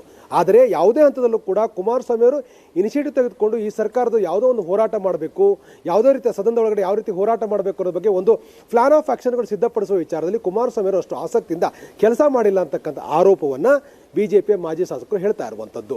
ಹಾಗಾಗಿ ಹೊಂದಾಣಿಕೆ ಕೊರತೆಯ ಕಾರಣಕ್ಕಾಗಿ, ರಾಜಕೀಯ ಅಸ್ತಿತ್ವದ ಕಾರಣಕ್ಕಾಗಿ ಈ ರೀತಿಯಾಗಿರ್ತಕ್ಕಂಥ ಭಿನ್ನಾಭಿಪ್ರಾಯಗಳು ಮೂಡಿ. ಜೊತೆಗೆ ಈಗ ನಾವು ಗಮನಿಸಬೇಕು, ಕರೆಕ್ಟ್ 25 ತಿಂಗಳು ಮಾತ್ರ ಬಾಕಿ ಇರತಕ್ಕಂಥದ್ದು. ಹಾಗಾಗಿ ವಿಧಾನಸಭೆ ಚುನಾವಣೆಗೆ 25 ತಿಂಗಳು ಬಾಕಿ ಇರುವ ಸಂದರ್ಭದಲ್ಲಿ ಕನಿಷ್ಠ 12ರಿಂದ 15 ಗ್ರಾಮ ಪಂಚಾಯಿತಿಗಳು, ಗರಿಷ್ಠ 18ರಿಂದ 22 ಗ್ರಾಮ ಪಂಚಾಯಿತಿಗಳು ಬರುತ್ತೆ. ಆ ಎಲ್ಲ ಪ್ರದೇಶದಲ್ಲೂ ಕೂಡ ತಮ್ಮದೇ ಆಗಿರ್ತಕ್ಕಂಥ ಕಾರ್ಯಕರ್ತರ ಹಿತವನ್ನು ಕಾಪಾಡಬೇಕಾಗತ್ತೆ. ಸಹಜವಾಗಿ 6ರಿಂದ 8 ಹೋಬಳಿಗಳಿರುತ್ತೆ, ಜಿಲ್ಲಾ ಪಂಚಾಯತ್ ಕ್ಷೇತ್ರಗಳಿಗೆ ಸಂಘಟನೆ ಮಾಡಬೇಕಾಗಿರುತ್ತೆ, ತಾಲೂಕು ಪಂಚಾಯತ್ ಕ್ಷೇತ್ರಗಳಿಗೆ ಸಂಘಟನೆ ಮಾಡಬೇಕಾಗಿರುತ್ತೆ. ಅವರ ಹಿತವನ್ನು ಕಾಪಾಡ್ತಕ್ಕಂಥ ಮಾಜಿ ಶಾಸಕ ಏನು ಮಾಡಬೇಕು ಅನ್ನೋ ಬಗ್ಗೆ ಒಂದು ಕ್ಲಾರಿಟಿ ಕೂಡ ಇಲ್ಲ. ಜೊತೆಗೆ ಅವ್ರ ಪರ ನಿಲ್ತಕ್ಕಂಥ ಒಂದು ಪ್ರಾಮಾಣಿಕ ಪ್ರಯತ್ನವನ್ನು ಬಿಜೆಪಿಯ ರಾಜ್ಯ ನಾಯಕತ್ವ ವಹಿಸಿಕೊಂಡಿರ್ತಕ್ಕಂಥದ್ದು ಕೂಡ ಅವ್ರು ಮಾಡ್ತಾ ಇಲ್ಲ. ಹಾಗಾಗಿ ಗಟ್ಟಿ ಧ್ವನಿಯಲ್ಲಿ ವಿಚಾರ ಪ್ರಸ್ತಾಪ ಮಾಡಿದೆ ಆದರೆ ಒಂದು ಸ್ಪಷ್ಟನೆ ಸಿಗಬಹುದು ಅಂತಕ್ಕಂಥದ್ದು ಈ ಮಾಜಿ ಶಾಸಕರ ಅಭಿಪ್ರಾಯ. ಆ ಕಾರಣಕ್ಕಾಗಿಯೇ ಅತ್ಯಂತ ಗಟ್ಟಿಯಾಗಿ ಹೇಳುವ ಪ್ರಯತ್ನಗಳನ್ನು ಮಾಡ್ತಿದ್ದಾರೆ. ಮೈತ್ರಿ ವಿಚಾರದಲ್ಲಿ ಮೈತ್ರಿ ಧರ್ಮವನ್ನು ಪಾಲನೆ ಮಾಡಬೇಕು ಅಂತ JDS ನಾಯಕರು ಹೇಳ್ತಾರೆ. ಆದರೆ ಕುಮಾರಣ್ಣನಿಗೆ ಮತ್ತೊಂದು ಅವಕಾಶ ಕೊಡಿ ಅಂತಕ್ಕಂಥ ಹೇಳಿಕೆಯನ್ನ ನಿಖಿಲ್ ಕುಮಾರಸ್ವಾಮಿ ಕೊಡ್ತಾರೆ. ಇದು ಮೈತ್ರಿ ಧರ್ಮದ ಪಾಲನೆ ಅಂತಕ್ಕಂಥ ಪ್ರಶ್ನೆಯನ್ನ ಇವರು ಎತ್ತಾ ಇರತಕ್ಕಂಥದ್ದು. ಹಾಗಾಗಿ ಬಿಜೆಪಿಗೆ ರಾಜ್ಯದಲ್ಲಿ ತಂದೆ ಆಗಿರ್ತಕ್ಕಂಥ ಸಂಘಟನೆ ಇದೆ. ನಮ್ಮಿಂದ JDSಗೆ ಅನುಕೂಲ ಆಗುತ್ತೆ ಹೊರತು ಅವರಿಂದ ನಮಗೆ ಹೆಚ್ಚು ಅನುಕೂಲ ಇಲ್ಲ ಅಂತಕ್ಕಂಥದ್ದನ್ನ ತಿಳಿಸುವ ಪ್ರಯತ್ನವನ್ನು ಮಾಡಲಿಕ್ಕೆ ಈ ಇಬ್ಬರು ಶಾಸಕರು ಹೊರಟಿದ್ದಾರೆ. ಮತ್ತು ಯಾಕೆ ಬಹಿರಂಗವಾಗಿರ್ತಕ್ಕಂಥ ಹೇಳಿಕೆಯನ್ನು ಕೊಟ್ಟಿವಿ ಅಂತಕ್ಕಂಥದ್ದನ್ನು ಕೂಡ ಪ್ರೀತಮ್ ಗೌಡ, ನಾರಾಯಣಗೌಡರು, ವಿಜೇಂದ್ರಿಗೆ ಬಹಳ ಸ್ಪಷ್ಟವಾಗಿ ಹೇಳಿದ್ದಾರೆ. ಮತ್ತು ಈಗಾಗಲೇ ಮಾಜಿ ಶಾಸಕರು ಪ್ರಸ್ತಾಪ ಮಾಡ್ತಿರ್ತಕ್ಕಂಥ ವಿಚಾರಗಳೆಲ್ಲವನ್ನೂ ಕೂಡ ವಿಜೇಂದ್ರ ಅವರು ತಿಳ್ಕೊಂಡಿದ್ದಾರೆ. ಆದರೆ ಬಹಿರಂಗವಾಗಿ ಅವರು ಕೂಡ ಹೇಳಿಕೆ ಕೊಡಲಿಕ್ಕೆ ಮುಂದಾಗಿಲ್ಲ. ಇವತ್ತು ಮಾಧ್ಯಮಗಳು ಅವರನ್ನ ಪ್ರಶ್ನೆ ಮಾಡಿದಾಗ ಈ ಬಗ್ಗೆ ನಾನು ಮಾತಾಡಲ್ಲ ಅಂತಕ್ಕಂಥ ಮಾತನ್ನು ವಿಜೇಂದ್ರ ಹೇಳಿದ್ದಾರೆ. ಅಲ್ಲಿಗೆ ಮಾಜಿ ಶಾಸಕರು ಪ್ರಸ್ತಾಪ ಮಾಡ್ತಿರ್ತಕ್ಕಂಥ ವಿಚಾರಗಳು ಬಿಜೆಪಿ ಪಾಳದಲ್ಲಿ ಸರಿಯಾಗಿದೆ ಅಂತಕ್ಕಂಥ ಅಭಿಪ್ರಾಯಗಳು ಇರುವಂಥ ಕಾರಣಕ್ಕಾಗಿ ಅದು ಮತ್ತೊಂದು ದೊಡ್ಡ ಮಟ್ಟದಲ್ಲಿ ಸಂಘರ್ಷಕ್ಕೆ ಕಾರಣ ಆಗಬಾರ್ದು ಅನ್ನೋ ಕಾರಣಕ್ಕಾಗಿ ಒಂದು ಡ್ಯಾಮೇಜ್ ಕಂಟ್ರೋಲ್ ಮಾಡುವಂಥ ಪ್ರಯತ್ನವೇ ವಿಜೇಂದ್ರ ಮಾಡ್ತಾ ಇದ್ದಾರೆ. ಆದರೆ ಒಂದಂತೂ ಸ್ಪಷ್ಟ, ಕೋಲಾರದಂಥ ಜಿಲ್ಲೆಯಲ್ಲಿ ಸಂಘಟನೆ ಮಾಡ್ತಕ್ಕಂಥ ಅಂದರೆ ಒಂದು ಸಂಘಟನಾತ್ಮಕವಾಗಿ ಸರ್ಕಾರದ ವಿರುದ್ಧ ಹೋರಾಟ ಮಾಡ್ತಕ್ಕಂಥ ಯಾವುದೇ ವ್ಯವಸ್ಥೆಗಳು ಸೃಷ್ಟಿ ಆಗಿಲ್ಲ ಅಂತಕ್ಕಂಥ ಬೇಸರವನ್ನ ಅಲ್ಲಿರ್ತಕ್ಕಂಥ ಅಂದರೆ ಮಾಜಿ ಸಂಸದರಾಗಿರ್ತಕ್ಕಂಥ ಮುನುಸ್ವಾಮಿ ಸೇರಿದ ಹಾಗೆ ಎಲ್ಲ ಬಿಜೆಪಿ ನಾಯಕರುಗಳು ಹೇಳ್ತಾ ಇರತಕ್ಕಂಥದ್ದು. ಮಂಡ್ಯ ಜಿಲ್ಲೆಯಲ್ಲಿ ಕನಿಷ್ಠ ಕೇಂದ್ರ ಸರ್ಕಾರದ ಕಾರ್ಯಕ್ರಮಗಳಾದರೂ ಕೂಡ ಜೊತೆಗೆ ತೆಗೆದುಕೊಂಡು ಹೋಗ್ತಕ್ಕಂಥ ಒಂದು ಪ್ರಯತ್ನವನ್ನು ಕೂಡ ಕುಮಾರಸ್ವಾಮಿ ಮಾಡ್ತಾ ಇಲ್ಲ ಅಂತಕ್ಕಂಥ ಅಸಮಾಧಾನ ಕೂಡ ಮಂಡ್ಯದಲ್ಲಿರ್ತಕ್ಕಂಥ ಬಿಜೆಪಿ ನಾಯಕರಲ್ಲಿದೆ. ಇನ್ನೊಂದು ಕಡೆ ಹಾಸನದಲ್ಲಿ ಅನಗತ್ಯವಾಗಿ ಬಿಜೆಪಿ ನಾಯಕರ ಕೆಣಕ್ತಕ್ಕಂಥ ಪ್ರಯತ್ನ ಮಾಡಲಾಗ್ತಿದೆ ಅಂತಕ್ಕಂಥ ಅಸಮಾಧಾನವೂ ಕೂಡ ಬಿಜೆಪಿ ನಾಯಕರಲ್ಲಿದೆ. ಆ ಕಾರಣಕ್ಕಾಗಿ ಇದು ದೊಡ್ಡ ಮಟ್ಟದಲ್ಲಿ ಬೇರೆ ಬೇರೆ ಸ್ವರೂಪದಲ್ಲಿ ಬೇರೆ ಬೇರೆ ರೀತಿಯ ವ್ಯಾಖ್ಯಾನ ಬರುವ ಹಾಗೆ ಅಭಿಪ್ರಾಯಗಳು ಹೊರಬರ್ತಾ ಇದೆ. ನಿಜವಾಗ್ಲೂ ಕೂಡ ಇದು ಮುಂದಿನ ದಿನಗಳಲ್ಲಿ ಸ್ಥಳೀಯ ಸಂಸ್ಥೆ ಚುನಾವಣೆ ಮೇಲೆ ಗಂಭೀರವಾಗಿರ್ತಕ್ಕಂಥ ಪರಿಣಾಮಗಳು ಬೀರುತ್ತೆ. ಬಿಜೆಪಿಯ ಕಾರ್ಯಕರ್ತರನ್ನ, ಬಿಜೆಪಿ ಅಭಿಮಾನಿಗಳಿಗೆ ಸೂಕ್ತವಾಗಿರ್ತಕ್ಕಂಥ ರಾಜಕೀಯ ಸ್ಥಾನಮಾನ ಕೊಡಿಸಲಿಕ್ಕೆ ಮಾಜಿ ಶಾಸಕರಿಂದ ಆಗಿಲ್ಲ ಅಂತಂದ್ರೆ ಅದು ಬೇರೆ ರೀತಿಯಾಗಿರ್ತಕ್ಕಂಥ ಪರಿಣಾಮಗಳನ್ನು ಉಂಟು ಮಾಡುತ್ತೆ. ಹಾಗಾಗಿಯೇ ಕನಿಷ್ಠ 12ರಿಂದ 18 ಗ್ರಾಮ ಪಂಚಾಯಿತಿಗಳಲ್ಲಿ ಕೆಲಸ ಮಾಡಬೇಕಾಗಿರ್ತಕ್ಕಂಥ ಮಾಜಿ ಶಾಸಕ ತನ್ನ ರಾಜಕೀಯ ಅಸ್ತಿತ್ವಕ್ಕಾಗಿ ಎಲ್ಲಾ ರೀತಿಯ ಒಂದು ದೊಡ್ಡ ಮಟ್ಟದ ಹೋರಾಟ ಕೂಡ ಮುಂದಾಗಿದ್ದಾರೆ. ಅದರ ಪರಿಣಾಮವೆಲ್ಲವೂ ಕೂಡ ಬಹಿರಂಗ ಹೇಳಿಕೆಗಳು ಹಳೆ ಮೈಸೂರು ಭಾಗದಲ್ಲಿ ವ್ಯಕ್ತ ಆಗ್ತಾ ಇರತಕ್ಕಂಥದ್ದು. Ajit, yes, Prashant wants to comment. Prashant, ಈಗ ಕುಮಾರಸ್ವಾಮಿ ತಮ್ಮ ಇಡೀ ರಾಜಕೀಯ ಜೀವನದಲ್ಲಿ ಯಾವತ್ತವರು ಆ ರೀತಿಯ ಒಂದು ಪ್ರತಿಭಟನಾ ಸಭೆಗಳನ್ನು ನಡೆಸಿ ಪ್ರತಿಭಟನೆಗಳನ್ನು ಕಟ್ಟಿದ್ದಾರೆ? ಅವರು ಯಾವತ್ತೂ ಅದನ್ನು ಮಾಡೇ ಇಲ್ಲ. ಕುಮಾರಸ್ವಾಮಿ ಅವರು 24x7 TV ಬಂದ ನಂತರ ಬಂದಿರತಕ್ಕಂಥ ಒಬ್ಬ ರಾಜಕಾರಣಿ. ಅವ್ರ ವಿರೋಧ ಟಿವಿಗೆ ಯಾವತ್ತೂ ಸೀಮಿತವಾಗಿತ್ತು. ಹೀಗಾಗಿ ಭಾರತೀಯ ಜನತಾ ಪಾರ್ಟಿ ಯೋಚನೆ ಏನು ಮಾಡುತ್ತೆ, ಅದು ರಾಷ್ಟ್ರೀಯ ಪಕ್ಷವಾಗಿ ನಾವು ಸಂಘಟನೆ ಕಟ್ಟಬೇಕು, ಆ ರೀತಿಯ ಒಂದು ಪ್ರಯತ್ನವನ್ನು ಕಾಂಗ್ರೆಸ್ ಆಗಲಿ ಮತ್ತು JDS ಆಗಲಿ ಯಾವತ್ತೂ ಮಾಡಿಲ್ಲ. ಹೀಗಾಗಿ BJP ಮತ್ತು JDS ನಡುವೆ ವೈಮನಸ್ಸೇನಿದೆ ಅದು ಪ್ರಮುಖವಾಗಿ ಮೈಸೂರಿನ ಪಾದಯಾತ್ರೆಯಿಂದ ಶುರುವಾಗಿತ್ತು. Okay. ಮೈಸೂರಿನ ಪಾದಯಾತ್ರೆಯ ಸಂದರ್ಭದಲ್ಲಿ ವಿಜಯೇಂದ್ರ ಪಾದಯಾತ್ರೆಯನ್ನು ಘೋಷಿಸಿದಾಗ ಕುಮಾರಸ್ವಾಮಿಯವರು ಇಲ್ಲೊಂದು ಸಮನ್ವಯ ಸಮಿತಿ ಸಭೆ ಮಾಡಿದರು. ನಂತರ ದಿಲ್ಲಿಗೆ ಹೋಗಿ ಹೇಳಿದ್ರು ನಂದು ಒಪ್ಪಿಗೆ ಇಲ್ಲ ಅಂತ. ಆಗ ಅರುಣ್ ಸಿಂಗ್ರನ್ನ ಮತ್ತು ಈ ಇನ್ನೊಬ್ರು ಇದಾರಲ್ಲ ಅಗ್ರವಾಲ್ ಅವರನ್ನ ಅಮಿತ್ ಶಾ ಕಳಿಸಿದ್ರು. ಆಗಲೂ ಕುಮಾರಸ್ವಾಮಿ ಒಪ್ಪಲಿಲ್ಲ. ನಂತರ ಪ್ರಹ್ಲಾದ್ ಜೋಶಿ ಇವರೆಲ್ಲರೂ ಹೋಗಿ ಕುಮಾರಸ್ವಾಮಿ ಅವರನ್ನು ಒಪ್ಪಿಸ್ಬೇಕಾಯ್ತು. ಇಲ್ಲ, ಅಮಿತ್ ಶಾ ಹೇಳಿದ್ದಾರೆ ನೀವು ಪಾಲ್ಗೊಳ್ಳಿಲ್ಲ ಅಂತಂದರೆ ನಾವು ಪ್ರತ್ಯೇಕವಾಗಿ ಮಾಡ್ತೀವಿ, ನಾವೇನು ನಿಲ್ಲಿಸೋಲ್ಲ ಅದನ್ನು ಅಂತ. ಕರೆಕ್ಟ್. ಆಗ ಕುಮಾರಸ್ವಾಮಿ ಅದಕ್ಕೊಂದಿಷ್ಟು ಬೆಂಬಲ ಕೊಡಲಿಲ್ಲ. ಆ ಪಾದಯಾತ್ರೆಗೆ ಒಂದು ರೀತಿಯ ಅನುಮೋದನೆಯನ್ನು ಕೊಟ್ಟರು. ಅಂದರೆ ನಾನು ಹೇಳುವ ಅರ್ಥ, ಕುಮಾರಸ್ವಾಮಿ ಮತ್ತು BJPಯ ಮೈತ್ರಿ 2024ರ ಲೋಕಸಭೆಗೆ ಸೀಮಿತವಾಗಿತ್ತು. ಕುಮಾರಸ್ವಾಮಿ ಅವರನ್ನು ಮಂತ್ರಿ ಮಾಡಿದ್ದು ಇಲ್ಲಿ DK ಶಿವಕುಮಾರರ ಪ್ರಭಾವವನ್ನು ತಡಿಲಿಕ್ಕೆ ಒಂದು ಒಕ್ಕಲಿಗ ಫೇಸ್ ನಮ್ಮ ಬಳಿ ಇರಲಿ ಅನ್ನುವ ಕಾರಣಕ್ಕೋಸ್ಕರ. ಈಗ BJP ಕೂಡ 2028ರ ಚುನಾವಣೆಯನ್ನು ಮೈತ್ರಿ ಅನ್ನೋದನ್ನು ಅವರೇನು ನೋಡ್ತಾ ಇಲ್ಲ. ಇಲ್ಲ ಆಗಿದ್ದೇನು ಅಂತಂದರೆ, ರೇವಣ್ಣ ಪ್ರೀತಮ್ ಗೌಡ್ರನ್ನ ಕೆಣಕಿದಾಗ ಪ್ರೀತಮ್ ಗೌಡ್ರಿಗೆ ಒಂದು ಅವಕಾಶ ಸಿಕ್ತು. ಒಂದು ಮಾಧ್ಯಮಗಳಲ್ಲಿ ತನ್ನ ಅಸ್ತಿತ್ವವನ್ನು ತೋರಿಸೋದು ಒಂದು ಭಾಗ, ಇನ್ನೊಂದು ಭಾಗ ಹಾಸನ ಜಿಲ್ಲೆ, ಮಂಡ್ಯ ಜಿಲ್ಲೆ, ಒಕ್ಕಲಿಗರ ಭಾಗದಲ್ಲಿ JDS ಅನ್ನು ಟೇಕ್ ಆನ್ ಮಾಡ್ತಿದ್ದೀವಿ ನಾವು BJP ಅನ್ನೋದನ್ನು ತೋರಿಸಿದ್ರೆ ಮಾತ್ರ ಅವ್ರಿಗೆ ಹಾಸನದಲ್ಲಿ ಏನಾದರೂ ಒಂದು ಟ್ರಾಕ್ಷನ್ ಸಿಗುತ್ತೆ. ಹೌದು. ನಿಖಿಲ್ ಕುಮಾರಸ್ವಾಮಿಗೂ ಕೂಡ ನೋಡಿ, ಈಗ ಕುಮಾರಸ್ವಾಮಿ ನಿಖಿಲ್ ಕುಮಾರಸ್ವಾಮಿ ದಿನ ಇಬ್ಬರು ಒಂದೇ ಮನೆಯಲ್ಲಿರ್ತಾರೆ ಅಲ್ವಾ? ಇಬ್ರು ಒಂದೇ ಮನೆಯಲ್ಲಿರ್ತಾರೆ. ಮನಸ್ಸು ಮಾಡಿದ್ರೆ ಕುಮಾರಸ್ವಾಮಿ ನಿಖಿಲ್ರಿಗೆ ಹೇಳ್ಬೋದಿತ್ತು ನೀನು ರಿಯಾಕ್ಟ್ ಮಾಡಬೇಡಪ್ಪ ಅದರಲ್ಲಿ ಅಂತ. ನಿಖಿಲ್ ರಿಯಾಕ್ಟ್ ಮಾಡ್ತಾರೆ, ಕುಮಾರಸ್ವಾಮಿ ಬೇರೆ ಸ್ವರದಲ್ಲಿ ಮಾತಾಡ್ತಾರೆ. ವಿಜೇಂದ್ರ ಮತ್ತು ಪ್ರೀತಮ್ ಗೌಡ ಇಬ್ಬರು ಅಧ್ಯಕ್ಷರು, ಪ್ರಧಾನ ಕಾರ್ಯದರ್ಶಿಗಳು. ವಿಜೇಂದ್ರ ಬೇರೆ ಸ್ವರದಲ್ಲಿ ಮಾತಾಡ್ತಾರೆ, ಪ್ರೀತಮ್ ಗೌಡ ಬೇರೆ ಸ್ವರದಲ್ಲಿ ಮಾತಾಡ್ತಾರೆ. ಇಬ್ರು ಏನು ಒಬ್ರಿಗೊಬ್ರು ಭೇಟಿ ಆಗಲ್ವಾ? ಆಪ್ತರು ಬೇರೆ. ಸಿ ಅಜಿತ್, ಇದು ಪರ್ಸೆಪ್ಷನ್ ಬಿಲ್ಡಿಂಗ್ ಇದೆ ಅಷ್ಟೇ. And these things happen in politics. ಒಂದು ಸ್ಪಷ್ಟತೆ ಏನು ದೊರಕ್ತಾ ಇದೆ ಅಂತಂದರೆ, ಹಳೆ ಮೈಸೂರು ಭಾಗದಲ್ಲಿ ಲೋಕಸಭಾ ಚುನಾವಣೆಯಲ್ಲಿ ಮೈತ್ರಿ ಮಾಡಿಕೊಂಡದಷ್ಟು ಸುಲಭವಾಗಿ ನನಗನ್ಸುತ್ತೆ ರಾಮನಗರ, ಹಾಸನ, ಮಂಡ್ಯದಲ್ಲಿ ಮೈತ್ರಿ ಮಾಡಿಕೊಳ್ಳೋದು BJP JDSಗೆ ಕಷ್ಟ ಇದೆ. ಅದರ ಪರಿಣಾಮವೇ ಈ ಹೇಳಿಕೆಗಳು. Writing on the wall clear ಇದೆ. ರಾಜ್ಯ ಸರ್ಕಾರ ಇವತ್ತಿಗೆ 1,000 ದಿನಗಳನ್ನು ಪೂರೈಸಿತು. ನವೆಂಬರ್ ಮಧ್ಯದಲ್ಲಿ 2.5 ವರ್ಷ ಕಂಪ್ಲೀಟ್ ಆಗಿತ್ತು. ಇವತ್ತಿಗೆ ಅಧಿಕಾರಕ್ಕೆ ಬಂದು 1000 ದಿನಗಳು. ಹಾವೇರಿಯಲ್ಲಿ ಬೃಹತ್ ಸಮಾವೇಶವನ್ನು ಆಯೋಜಿಸಲಾಗಿದೆ. ಮುಖ್ಯಮಂತ್ರಿ ಸಿದ್ದರಾಮಯ್ಯನವರು ಸೇರಿ ಇಡೀ ಸಚಿವ ಸಂಪುಟ ಅಲ್ಲೇ ಇದೆ. ಈ ಸಮಾವೇಶದಲ್ಲಿ 6ನೆಯ ಗ್ಯಾರಂಟಿಯನ್ನ ಜಾರಿಗೆ ತರಲಾಯಿತು. ಭೂಮಿ ಇಲ್ಲದೆ ಇರೋರಿಗೆ ಹಕ್ಕು ಪತ್ರ, ಪಟ್ಟ, ಪಕ್ಕಾ ಖಾತೆಗಳ ಹಂಚಿಕೆ. ಬಂಧುಗಳೇ, ಇದೀಗ ಇವತ್ತಿನ ಕಾರ್ಯಕ್ರಮ ಭೂ ಗ್ಯಾರಂಟಿ ಸಮರ್ಪಣಾ ಸಮಾವೇಶ ಯಶಸ್ವಿಯಾಗಿ ಉದ್ಘಾಟನೆಗೊಳ್ತಾ ಇದೆ. ಅದುವೇ ಸಿರಿಧಾನ್ಯಗಳನ್ನ ನೋಡಿ.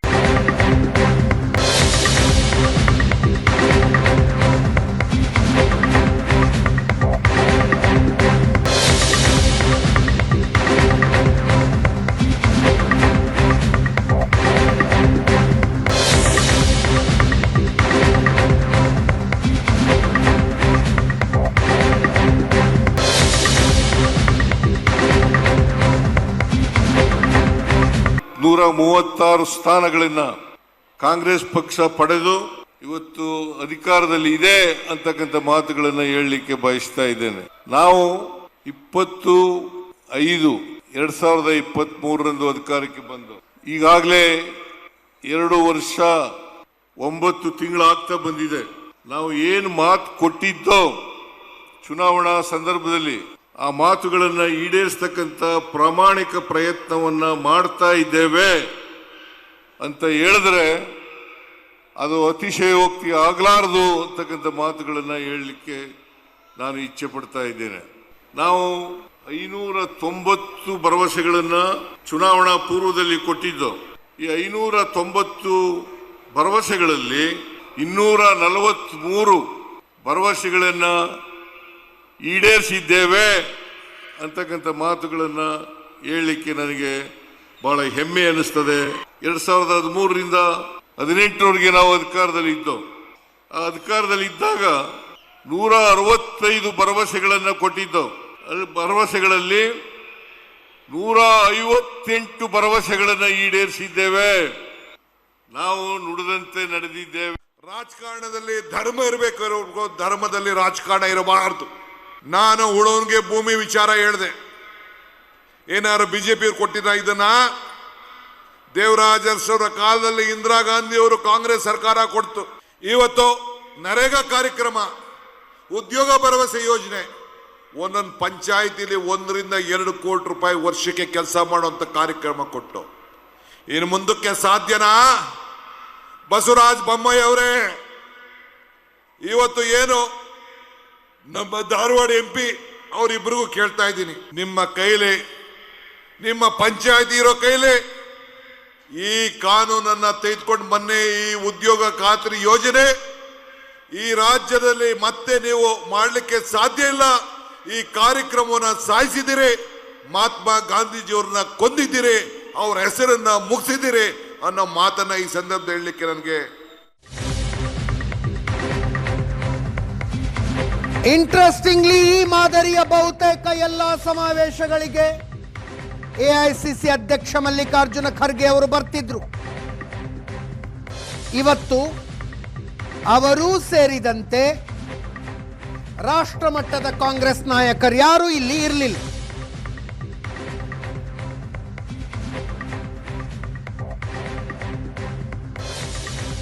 ಮಲ್ಲಿಕಾರ್ಜುನ ಖರ್ಗೆ ಅವರನ್ನು ಆಹ್ವಾನಿಸಿದ್ರು ರಾಜ್ಯದ ಮುಖಂಡರುಗಳು.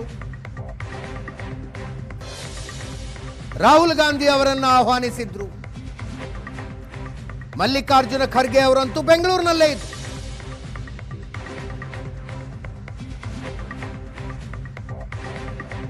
ಸಂಸತ್ ಅಧಿವೇಶನ ಮುಗಿದಿದೆ. ರಾಹುಲ್ ಗಾಂಧಿ ಅವರು ಬರಬಹುದಾಗಿತ್ತು.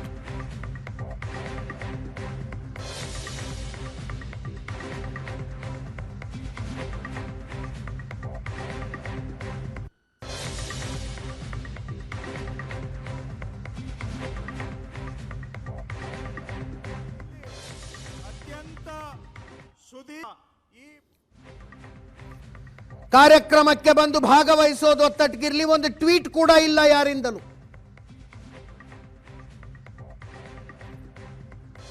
ಮತ್ತೆ ಈ ಬಂದು ಭಾಗವಹಿಸಿದ್ರೆ ಅಧಿಕಾರ ಹಂಚಿಕೆ, ಕುರ್ಚಿ ಕಿತ್ತಾಟ, ಇವೆಲ್ಲ ಪ್ರಶ್ನೆಗಳು ಬರ್ತವೆ, ಉತ್ತರ ಕೊಡಬೇಕಾಗಿ ಬರುತ್ತೆ. ಈ ಕಾರಣಕ್ಕೆ ದೂರ ಉಳಿದರ ಗೊತ್ತಿಲ್ಲ.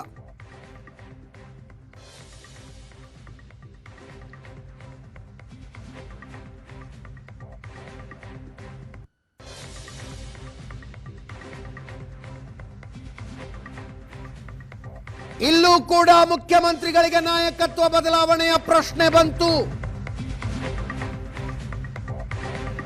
ಮೊನ್ನೆನೆ ಸಿಟ್ಟಾಗಿದ್ರು ಅವರು.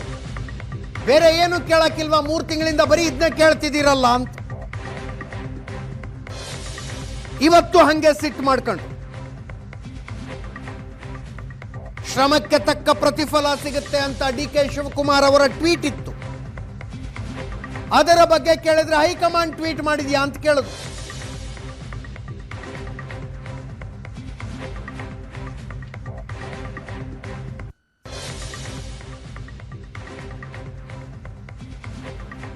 ಕೇಳಿಸ್ಕೊಳ್ಳಿ ಮುಖ್ಯಮಂತ್ರಿಗಳು ಮಾತಾಡಿದ್ದು. ನಾನು ಹೈಕಮಾಂಡ್ ಅವ್ರಿಗೆ ಏನು ಹೇಳ್ತೀನಿ ಅಂತ ಹೇಳಿದ್ದೀನಿ, ಪುನಃ ಕೇಳಬೇಡಿ ಅಂತ ಹೇಳಿದ್ದೀನಿ. ನೀವು ಪುನಃ ಅದನ್ನೇ ಯಾಕೆ ಕೇಳ್ತೀರಿ? ಹೈಕಮಾಂಡ್ ಅವ್ರು ಏನು ಹೇಳ್ತಾರೆ ಹಂಗೆ ಕೇಳಬೇಕು. ನಮ್ಮ ಪಾರ್ಟಿಲಿ ಇರ್ತಕ್ಕಂಥ ಎಲ್ಲರೂ ಕೂಡ ಲೀಡರ್ಗಳು ಕೂಡ ಕೇಳ್ತಾರೆ. ಆದ್ರೂ ನಿಮ್ಮ ನಾಯಕರು ಶ್ರಮಕ್ಕೆ ಫಲ ಸಿಗುತ್ತೆ ಹಂಗೆ ಅಂತ ಟ್ವೀಟ್ ಮಾಡೋದು, ಅಲ್ಲಿ ನಿಮ್ಮ ಶಾಸಕರು ಸಂಸದರು ಕೆಲವರು ಹೈಕಮಾಂಡ್ ಅವ್ರು ಮಾಡಿದಾರ? ಇಲ್ಲ ಮತ್ತೆ ಬಿಡಿ. ಮತ್ತೆ ನಾನು ಹೈಕಮಾಂಡ್ ಅವ್ರಿಗೆ ಏನು ಹೇಳ್ತೀನಿ ಅಂತ ಹೇಳಿದ್ದೀನಿ, ಪುನಃ ಕೇಳಬೇಡಿ ಅಂತ ಹೇಳಿದ್ದೀನಿ. ನೀವು ಪುನಃ ಅದನ್ನೇ ಯಾಕೆ ಕೇಳ್ತೀರಿ? ಹೈಕಮಾಂಡ್ ಅವ್ರು ಏನು ಹೇಳ್ತಾರೆ ಹಂಗೆ ಕೇಳಬೇಕು. ನಮ್ಮ ಪಾರ್ಟಿಲಿ ಇರ್ತಕ್ಕಂಥ ಎಲ್ಲರೂ ಕೂಡ ಲೀಡರ್ಗಳು ಕೂಡ ಕೇಳ್ತಾರೆ. ಆದ್ರೂ ನಿಮ್ಮ ನಾಯಕರು ಶ್ರಮಕ್ಕೆ ಫಲ ಸಿಗುತ್ತೆ ಹಂಗೆ ಅಂತ ಟ್ವೀಟ್ ಮಾಡೋದು, ಅಲ್ಲಿ ನಿಮ್ಮ ಶಾಸಕರು ಸಂಸದರು ಕೆಲವರು ಹೈಕಮಾಂಡ್ ಅವ್ರು ಮಾಡಿದಾರ? ಇಲ್ಲ ಮತ್ತೆ ಬಿಡಿ. ಮತ್ತೆ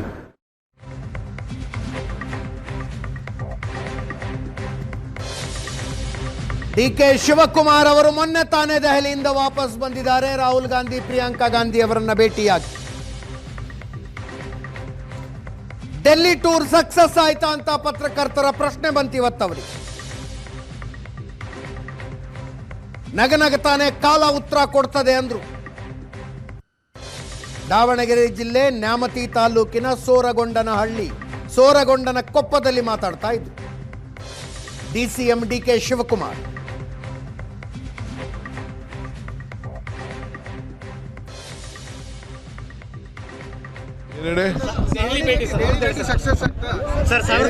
ಕಾಲ ಕಾಲ ಉತ್ತರ ಕೊಡ್ತದೆ. ಏನೇನೆ ಕಾಲ ಕಾಲ ಉತ್ತರ ಕೊಡ್ತದೆ. ಏನೇನೆ ಕಾಲ ಕಾಲ ಉತ್ತರ ಕೊಡ್ತದೆ. ಏನೇನೆ ರಾಜ್ಯ ಸರ್ಕಾರಕ್ಕೆ 1000 ದಿನಗಳು ತುಂಬಿದವು. ಅದಕ್ಕೆ ಹಾವೇರಿಯಲ್ಲೊಂದು ಸಮಾವೇಶ, ಸಂಭ್ರಮಾಚರಣೆ, 6ನೇ ಗ್ಯಾರಂಟಿ ಜಾರಿಗೆ. ಇದಕ್ಕೆ ವಿಪಕ್ಷಗಳ ಆಕ್ರೋಶ. ವಿಜಯೇಂದ್ರ ಅವರು ಹೇಳಿದ್ರು ಕುಡುಕರ ರಾಜ್ಯ ಮಾಡೋದಕ್ಕೆ ಹೊರಟಿದ್ದಾರೆ ಕರ್ನಾಟಕವನ್ನ ಅಂತ. ರಾಜ್ಯ ಸರ್ಕಾರದ ಕಡೆಯಿಂದ ಕೇಂದ್ರಕ್ಕೆ ದ್ರೋಹ ಮಾಡಲಾಗಿದೆ, 1000 ಸುಳ್ಳು ಹೇಳಿ ಜನರಿಗೆ ಅನ್ಯಾಯ ಮಾಡ್ತಾ ಇದ್ದಾರೆ. ವಿಜಯೇಂದ್ರರ ವಾಗ್ದಾಳಿ. ಕೇಂದ್ರ ಸಚಿವ ಕುಮಾರಸ್ವಾಮಿ ಅವರು ಯಾರಿಗೆ ಭೂ ಗ್ಯಾರಂಟಿ, ಸರ್ಕಾರದ ಮಂತ್ರಿಗಳಿಗಿದು ಅಂದ್ರು.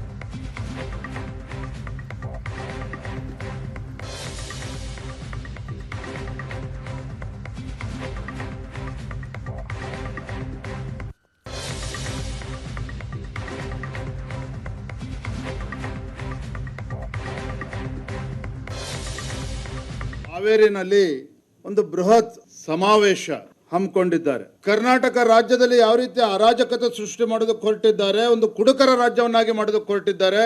ಬೆಕ್ಕು ಕಣ್ಮುಚ್ಕೊಂಡು ಹಾಲು ಕುಡಿದ್ರೆ ಗೊತ್ತಾಗೋದಿಲ್ಲ ಅನ್ನೋ ರೀತಿಯಲ್ಲಿ ಯಾವ ರೀತಿ ಕೇಂದ್ರ ಸರ್ಕಾರಕ್ಕೆ ದ್ರೋಹವನ್ನ ಬಗೆತಾ ಇದ್ದಾರೆ. ನಮ್ಮ ರಾಜ್ಯದ ಮುಖ್ಯಮಂತ್ರಿಗಳು 1000 ಸುಳ್ಳನ್ನ ಹೇಳಿ ಯಾವ ರೀತಿ ರಾಜ್ಯದ ಜನರಿಗೆ ಅನ್ಯಾಯವೇ ಎಸಗಿದ್ದಾರೆ.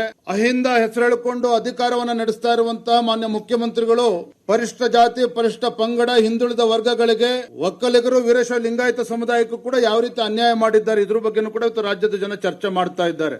1 ಲಕ್ಷ ಯಾವ ಹಕ್ಕುಪತ್ರ ಯಾರಿಗೆ ಕೊಡ್ತಿದ್ದಾರೆ, ಯಾರು ಗೊತ್ತಿರ್ತಕ್ಕಂತಾರೆ, ಯಾರು ಭೂಮಿ ಕೊಡೋದು 6ನೇ ಗ್ಯಾರಂಟಿ. ಭೂ ಗ್ಯಾರಂಟಿ ಯಾರಿಗೆ? ಭೂ ಗ್ಯಾರಂಟಿ ಸರ್ಕಾರದಲ್ಲಿ ಇರ್ತಕ್ಕಂಥ ಮಂತ್ರಿಗಳಿಗೆ ಭೂ ಗ್ಯಾರಂಟಿ.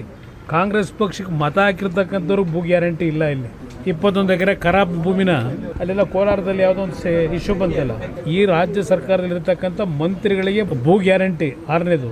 ಅದು ಹೊರತುಪಡಿಸಿ ಜನತೆಗೆ ಇವರೆಲ್ಲೂ ಕೊಡ್ತಕ್ಕಂಥ ಪ್ರಶ್ನೆ ಇಲ್ಲ. ಈಗ ಅವನು ಯಾರ ಪಾಪ ಚಿಕ್ಕಬಳ್ಳಾಪುರದಲ್ಲಿ ತಹಶೀಲ್ದಾರರ ನಡವಳಿಕೆಗಳಿಂದ ಅವನೇನೋ ವಿಷ ತಗೋತೀನಿ ಅನ್ಸತ್ರ ಅವರೇ ಕಾರಣ ಅಂತ ಪತ್ರನೂ ಬರೆದವನೇ. ಈ ಥರದ್ದು ಸಾವಿರಾರು ಹೇಳ್ಬೋದು.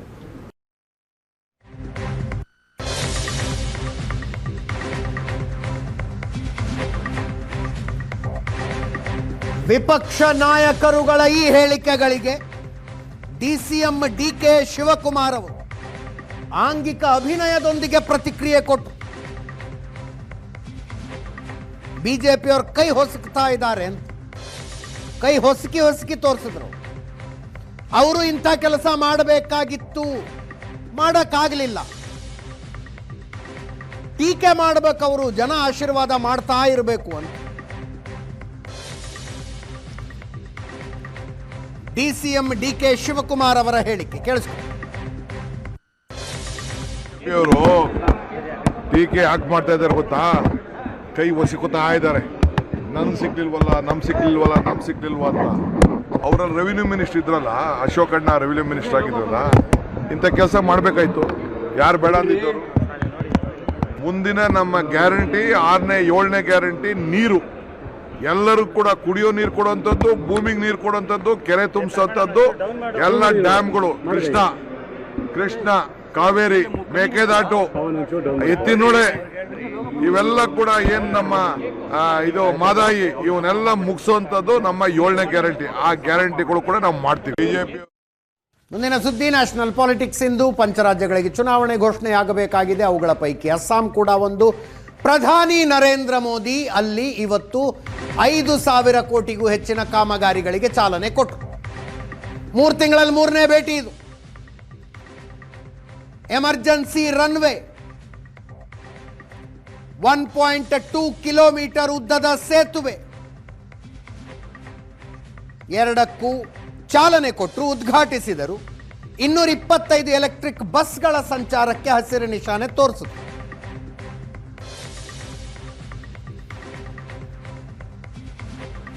ಹೈವೇನಲ್ಲೇ ಒಂದು ಭಾಗವನ್ನ 4.2 ಕಿಲೋಮೀಟರ್ ಉದ್ದ ನೇರ ಹೈವೇ ನಿರ್ಮಾಣ ಮಾಡಿ ತುರ್ತು ಪರಿಸ್ಥಿತಿಯಲ್ಲಿ ವಿಮಾನಗಳ ಲ್ಯಾಂಡ್ ಆಗುವಂತೆ ಇದನ್ನು ನಿರ್ಮಿಸಲಾಗಿದೆ. ಪ್ರಧಾನಿ ನರೇಂದ್ರ ಮೋದಿ ಅವರ ವಿಶೇಷ ವಿಮಾನ ಇಲ್ಲೇ ಲ್ಯಾಂಡ್ ಆಯಿತು.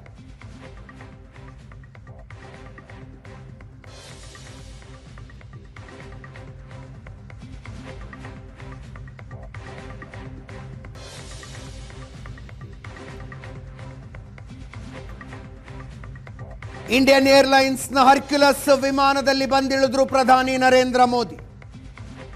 ಚೀನಾ ಗಡಿಯಿಂದ 300 ಕಿಲೋಮೀಟರ್ ದೂರದಲ್ಲಿದೆ ಈ ರನ್ವೇ. ಇಂಡಿಯನ್ ಏರ್ ಫೋರ್ಸ್ನ ಹರ್ಕ್ಯುಲಸ್ ವಿಮಾನ.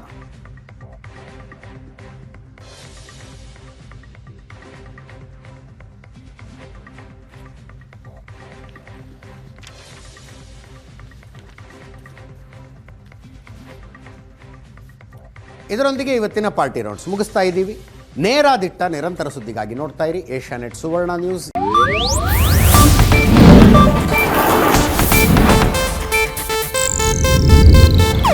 ಇದು ಏಷ್ಯಾನೆಟ್ ನ್ಯೂಸ್ ನೆಟ್ವರ್ಕ್ ಪ್ರಸ್ತುತಿ.